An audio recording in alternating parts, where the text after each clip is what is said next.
All right, guys, so working on ground techniques. So ground techniques at Greenbelt, the mount escape, the back shrimp, and the side shrimp. Today we're gonna work on a few different combinations here for the mount escape. So one of the things we have to first address is the proper positioning for the mount escape. So the mount is when somebody is across us. We're on our back.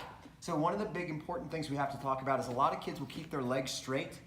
Don't keep your legs straight. You have no authority with your power there, so you got to bring your legs in to begin to defend, right? So your heels are going to go close to your backside, and your hands are going to come close to your face, right? So your hands are not going to be on the ground. We're defending against some type of punch, and a lot of times you'll see where the bully maneuvers, they'll grab the hands and they'll pin the hands down, so that way they're having to try to get their arms back. So if we start with our hands in and we get this in a good habit, it prevents us from letting our arms become trapped, because they're fighting already inside. So if I control the inside of the hands, I control the fight, right? So the inside position controls the fight. So if my hands are on the outside, that means that my opponent's hands are on the inside. They're winning, they're controlling the fight. So immediately try to get that muscle memory of trying to get those hands here to cover the face. So as we begin, the easiest way to talk to students about this is imagine that there's a marble inside of this belt.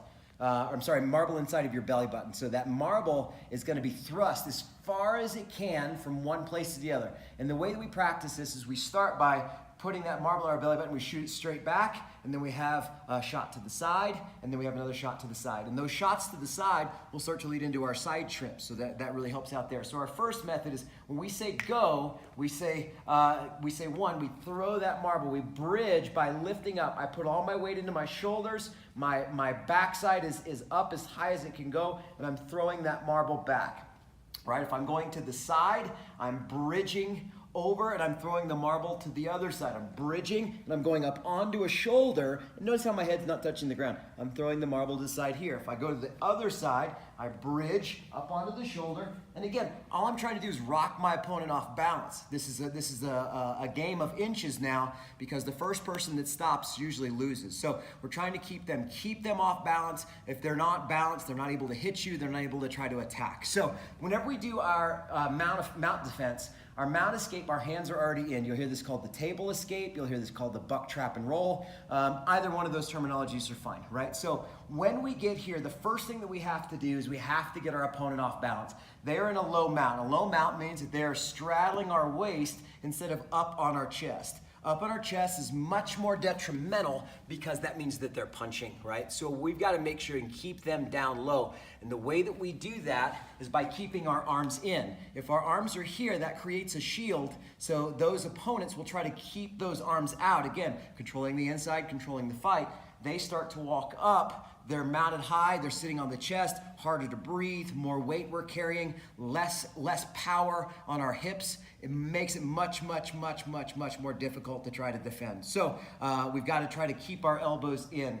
From here, they're sitting across the belt line or the waistline. So first thing we have to do, if they're sitting high, we have to buck and bridge to get them off balance, to get our opponent to come forward. If they don't, and that person is bigger, stronger, more technical, right, we can use one leg to buck and bridge and kind of bump them forward with our knee. Have people be careful with this, because kneeing somebody in the spine or the kidneys doesn't always feel so great. So just kind of make sure you're maintaining good control and good technique. But what that does is that gets that opponent from this position in a high position. If they get bucked forward, we're looking at this like a table, and this is why they call it the table escape. 4 legs on a table. If I get bucked and bridged, my hands come down. 1 leg, 2 leg, 3 legs, 4 legs of the table. So as we start to break that down, now we're looking at trying to cut those legs off of the table. So first, initially, get them off balance. 1, 2, 3, 4. Once we do that, then we can go to work.